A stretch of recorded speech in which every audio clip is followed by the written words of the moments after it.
Hey, nice job, boys. Way to get the Zoom going. We finally got it.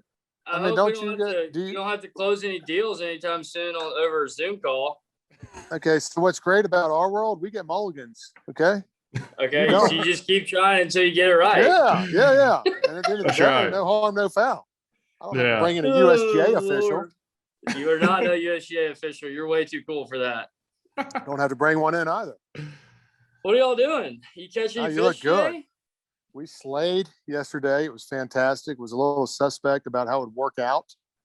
The entire family went fly fishing in the Madison River up by West Yellowstone.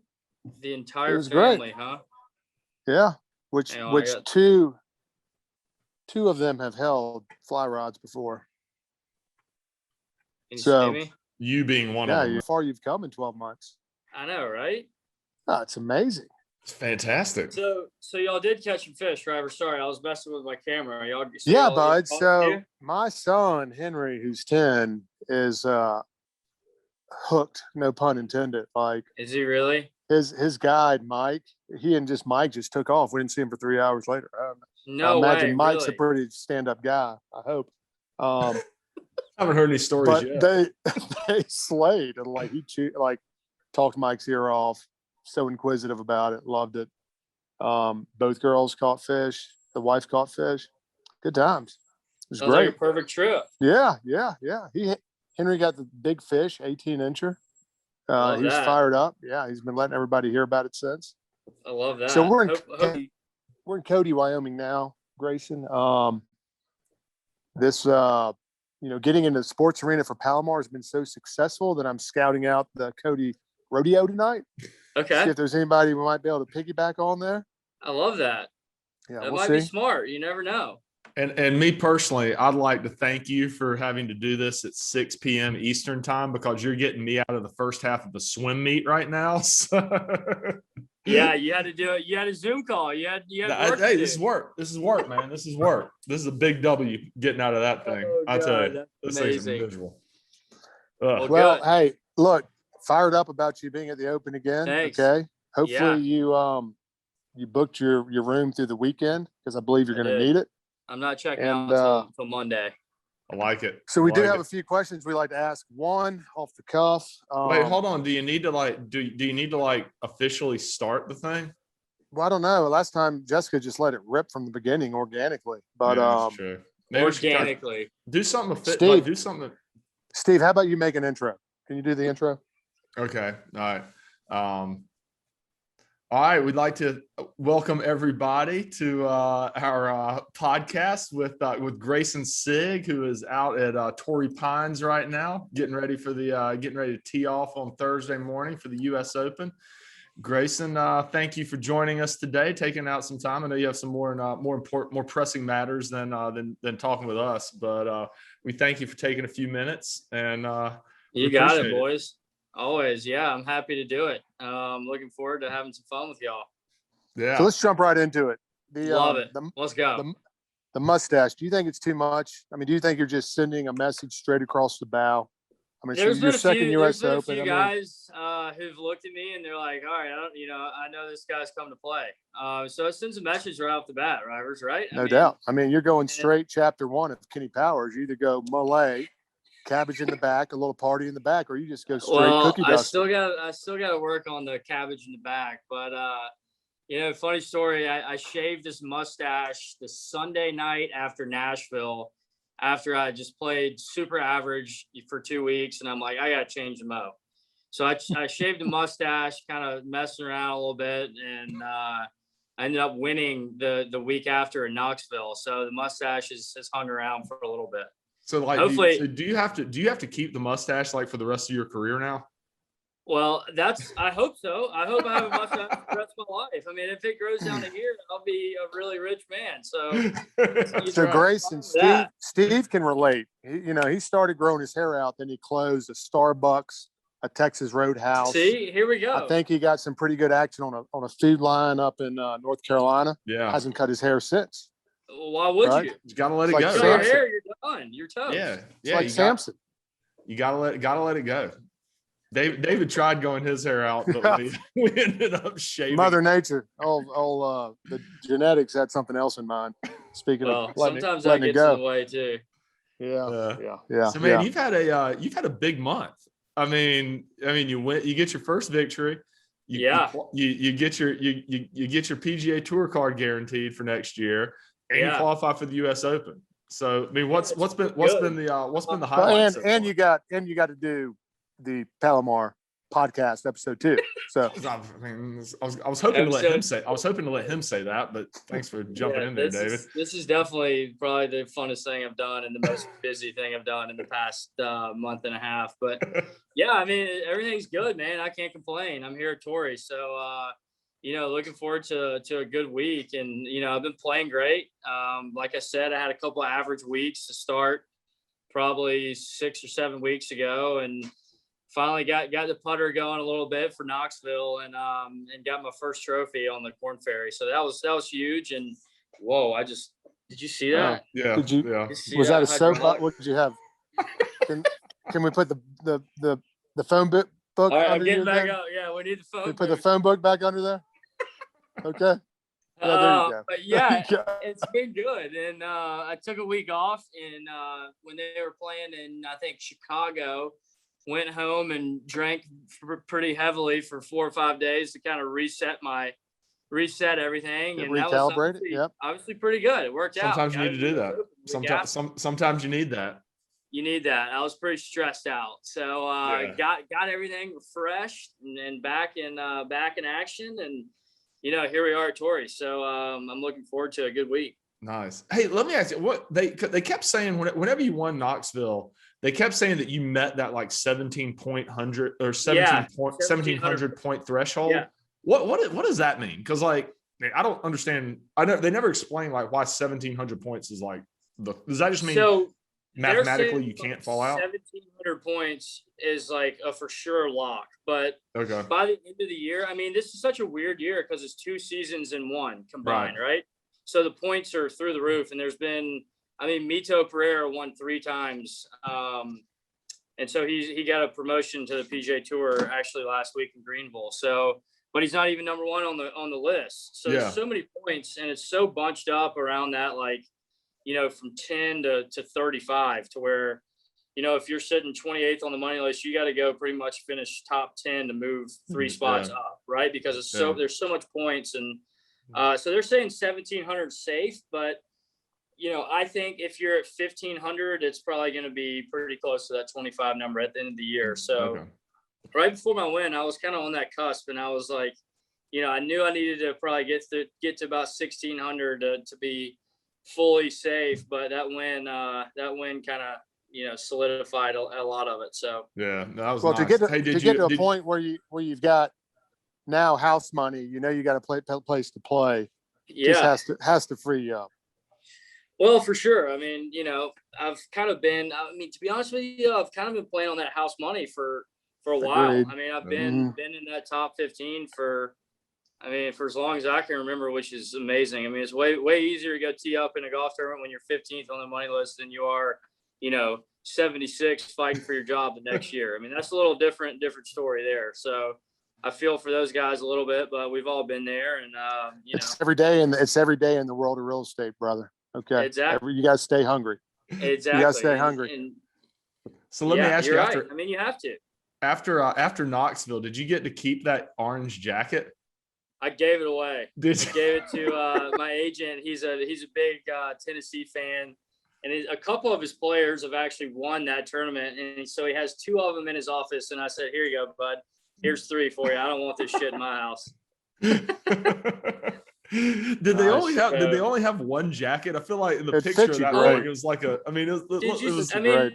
That thing would have swallowed Rivers. It was big. It was a little big. I know you're not a small guy. It was a rope. It looked like you could go and be mistaken for a flasher in Times Square. So it was funny. Like, that was my first time winning, so I didn't know what to expect. So I get off the golf course, and my emotions are running hot to begin with. I mean, I don't really know what happened. The last couple hours were kind of a blur, and then signed my card, and I sat there for like 5 minutes to try to let it sink in. But they sent me back out on the putting green, didn't tell me anything that was going to happen. And I look over, and here comes this guy walking this orange robe down to the green. And I'm like, no shit. I got to wear that thing tonight. Like, you know what? It would have been awesome if it was a robe. Well, it pretty much would was. have been great. I know. I could have taken my clothes off. Tennessee, and then everything's bigger. Well, I mean, everything's bigger up there. You have being in Georgia, you have to hate orange, right? I hate it. Yeah. You gotta hate orange. That's what I said in my speech. I was like, man, I really wish this thing was red instead of orange, but I guess I'll take it. A win's a win. It was pretty good. So that's going to be great. Like the picture, the picture you put above your mantle that's of your first professional victory is going to be you in a big. And then the trophy I got was amazing, really cool trophy and very unique. And at the bottom of it, there was this like UT kind of chiseled in it because I guess like there was some had something to do with the trophy, and it's got this big UT, kind of carved into it. And I'm just like, man, they were out to get me this week, but hey, I'll take it. Any trophy's good. Any Tennessee trophy and jacket's fine with me. Yeah, that's right. Yeah. Now you had to come back. You had to come back from 3 down that day. Didn't you go into Sunday 3 down in Knoxville? Yeah, I want to say I was. Course record on Thursday or Friday. Let's see. I think Jaeger was 19 under, and I was 16. That's right. Starting the day, and I mean, I just kept. I knew if I could get it within like 1 at the turn, then it's game on. But I got it to all square. And then he made like a 25, 30 footer on 10. And then I think I bogeyed 11. Yeah, bogeyed 11. And I'm like, man, so I was 2 down with like 8 or 7 to play. And, just like you said, you got to stay hungry. You never quit fighting. And that's kind of what, I always live by that. I think Rivers, you might have taught me that at a young age. Yeah, I did. Taught you a lot. Yeah, young buck. Yeah, so we'll give credit to Ryan. We got to give credit to Appreciate that, Greyson. I know that the championship interview wasn't televised, but I'm sure you said something about that along those lines. You were actually the first person I shouted playing on a Donald Ross course on that venue. I mean, there had to be a nice little level of comfort. Yeah, I mean, how it really similar was that to your home course? It was. It's pretty similar. I mean, the greens were extremely back to front, so I mean, you just kept the ball below the hole. So I mean, and it was pretty easy to figure out the breaks because I mean, every green was just kind of sitting like this. So if you're right at the hole, the putt's going to break left. You know what I mean? Yeah. So it was like I was very, very confident in my reads and stuff all week. And I mean, the golf. Have you been there? Have you boys played there? Never been there. No. Dude, I would recommend it. It's awesome. Good. It's old Good school. track. It's sweet. It's sweet. Pretty similar to the club, though. Yeah. So, Greyson, we've been polling fans just about what they want out of Greyson Sigg this year. Yeah, what can I do? And the consensus is a rivalry, right? So, kind of segueing into that, I don't know if you're team Koepka or DeChambeau or what your position is if you've got a side in that beef. We were thinking maybe Sigg versus Zalatoris. There you go. I don't know if you have anybody in mind. Last year we tried to get a little grassroots Sabatini deal going. It didn't really take off. Plus, you left it like you missed a cut, so it didn't matter anyways. So I don't know if you have anybody you would like to, maybe this could just be the kickoff of it. If we get something cranked up. Tell me to pick one person and start fighting with them. Start having like a It could be one. I mean, it could be, maybe Mitchell. I know y'all got history, right? I mean, who's the big dog of the dogs? I don't know. I mean, let me know. Bud. Yeah. Look, I know you have a stash. I mean, stash guys typically want to pick more than one fight, but if we were to just say, it's just the feedback we're getting from the fans. Fair enough. All right. I mean, we thought you and Zalatoris with your contrasting body types would make a good rivalry. If we could just combine, we'd be like a normal person. Yeah, exactly. Oh, that's funny. It's funny. I saw him today, and he kind of like looked past me. I'm like, man, I know you forgot about all the small people, but how you doing, buddy? And he's like, oh, there you are, but it's pretty funny. Well, you both like that. That is when he cranked up. Was at last year, right? It's really when he got going. Yeah, that's where it started. Yeah, exactly. So when I guess next, like starting in the fall, like you're just going to be mean, just full go, just Safeway. Yeah. Safeway is my first event, and that's when we get going. So nice. I'm going to make sure I'm well rested for the first couple couple events of the PGA Tour season. Definitely. How things been out? How things been out in Torrey Pines? Did you just fly out on Sunday, or did you get out there Monday? Or well, it's a pretty funny story. So we were supposed to fly out Sunday night at 4. One of my buddies, Andy Pope, has a really good sponsor, and a really good sponsor. Do we still have those Southwest points? Okay. We do. Yeah, we still have the Southwest points. If Greyson and his team want to fly back, maybe we can transfer them. Yeah. Can you have Jessica look into that? Yeah, let's give me some damn Southwest points, okay? But no, so he called me and he's like, "What are your plans?" And this was Friday night, and I'd actually had 4 holes to go in the Corn Ferry, and I was playing like ass, ready to get to Torrey Pines. You know, I wasn't really game wasn't there for in Greenville, and had to come out and birdie 3 of my last 4 holes on Saturday morning. And I did. So I made the cut on the number last week in Greenville and ended up, for being 3 under after 32 holes and finishing 30, it was a pretty successful week. So, yeah. But he texted me and he's like, "Hey, we got this, my sponsor's sending a plane Sunday night. If you want to fly with me." I'm like, "Hell yes, we'll be there." So the plane messed up Sunday night or something. So we ended up flying Monday morning at like 8 o'clock. So, I mean, yeah, you know what's more reliable than that? What? Southwest. Southwest would have been late on Sunday. Hey, Greyson, Southwest would have gotten you there on time. You'd have made your connection. You'd have made your connection in Dallas and in Chicago, and you'd have been out there in no time. Exactly. I would have made both my connection flights. Do we still have those, Steve? On a serious note, do we still have those Red Lobster gift cards? Yeah, and we could send them out too. Yeah, overnight them to Greyson. I'm sure there's a fine one over there. There's probably a really good Red Lobster on the coast out here, really fresh. Super fresh, more so than Washington Road. Probably so. Yeah, a little closer to the ocean. So 7 a.m. Dew sweepers on Thursday. How do you feel about? I feel good. I mean, are y'all there? I'm there. I'm here. I think David froze, but yeah. Oh, he's back. He's back. Driver's back. Yeah, tee times are good. I mean, I prefer to go late early, but when we don't really have a choice. So it's all good though. I mean, being first off, and I'd rather be first off than tee off at 9 o'clock, last off in the wave. I mean, go out and set the tone early. I mean, that's probably going to be. I was talking with a few guys, and I think there's going to be some birdies to be had early in the week out here so far. I mean, it's going to get harder and harder, but I mean, to be first off on Thursday is good. To go out with some fresh greens. I mean, that's how this Poana gets in the afternoon. Yeah. I did tell the wife I may not be flying back with them if you happen to hang around this weekend. I was about to ask you that. I know they've got a lot of protocols for letting you in the venue there, but well, I actually haven't filled my interpreter spot yet, so.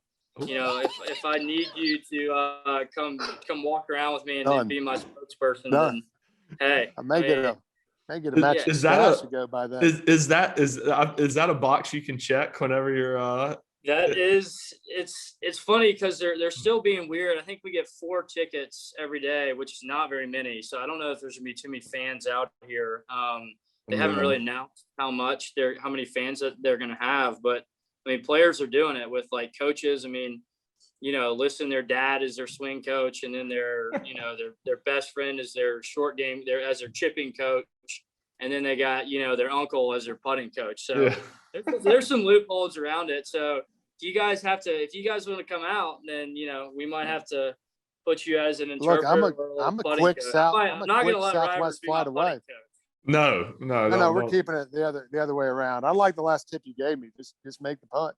Don't think about it. Well, exactly. Yeah. So the course setup, what's it like? How do you feel about it? How much different is it than last year's?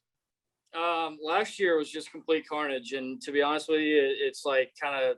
I was thinking about it the other day, and I'm like, that was the hardest golf course I've ever played. I mean, hands down, and it's just like everything about it was impossible. So I just figured every U.S. Open was like that, right? Like I didn't know any different. It was my first one, Yeah. so.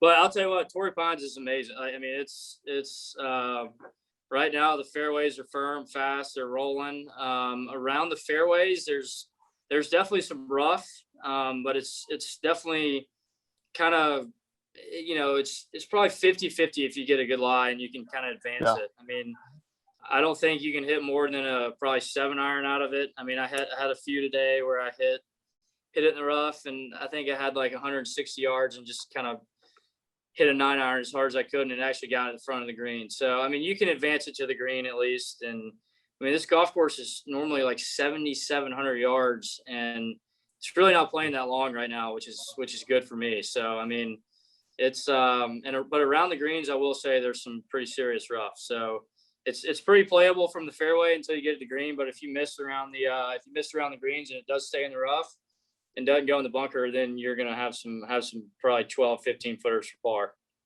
Well, you're supposed to hit greens anyway, so it should be Just easy. hit it down the fairway and hit it on the green and make a putt. There you go. Yeah. Just Any hard sports. Yeah. Yeah. I mean, hello. I mean, it's not like people are heckling you or there's a crowd or everyone's looking to blindside you while you're swinging a little stick. Yeah. Just go get the job done. Yeah, so, it's about time, right? After the victory, I know you got a lot going on and y'all probably got dinner plans tonight. After your victory in Knoxville, I know you made a little pit stop back into Augusta. I did. And I imagine it's always, look, man, I got a family. Okay. I got a job. I got a career. Yeah. Okay? And you're out in Wyoming trout fishing. But to go, to celebrate with your parents and your dad who's always been there with you and your buddies. I imagine there are a lot of good stories from that night. What was the over under on Miller Lights that got put down? Oh, man. The Sigg household that evening. I'll tell you what, I had to fly out the next morning at like 6 o'clock, and that was not very fun. But it was it was probably 100 over 120 beers drank between the whole house. I mean, it was crushing, dude. But it was well deserved. Look, everybody was well deserved. Well deserved. Yeah. I didn't know. I'm sorry I missed that one. Sounds like that was a good time. Yeah, it was a pretty popping off party. So I enjoyed it. Well, that was a subtle drop by Steve, making it known that he wasn't invited. Okay. Yeah, you picked up on that. Robert, I invited you and wanted you to come over and bring everyone. And what'd you do? You were at some recital or some banquet. I don't recall. I think I was at your alma mater at the sports banquet. You're at a banquet, exactly. Yeah. And honestly, we are cranking up. Shows how excited you were. Yeah, we are cranking up the touchdown club at Richmond Academy for the 2021 season. So are you asking for a donation? We'll probably be reaching out to you. Greyson, back to I did following you this year. I have I've not like sent you any like reached out to like send you a congratulatory text. I didn't have your phone number, but now fortunately I do. I thought so. Expect some late night texts now, but I thought I was like the only thing I had. I follow you on Instagram, and I was like, it's probably gonna be weird if like some 42-year-old dude's like sending some like DMs congratulating. I know you have enough guys doing that. Like enough 40-year-olds like Robert's. I'd rather you just call or text me. That's probably a little better. Yeah, leave the DMs to Travis Wright. I figured you had guys like Travis and Bubba. Hitting you up on your DMs. So I figured that was like, I don't want to be in that category. Well, buddy, have an awesome time. We know you will. Yes, enjoy yourself. And go get after them. Yeah, good luck, I'm telling you. Think about I'm serious about the rivalry thing. Put some thought into it. All right. We'll have Jessica get some propaganda going, and we can get that thing rolled out. Yeah, let's stir the pot. I like it. Good luck out there, man. Yeah. All right, boys. I appreciate your call, and I enjoyed it. Yeah, man. Have a buddy. good one. Always good. We'll talk to y'all soon, okay? Bye, buddy. Always good catching up. Yeah, bud. See y'all. All right. Bye. Bye.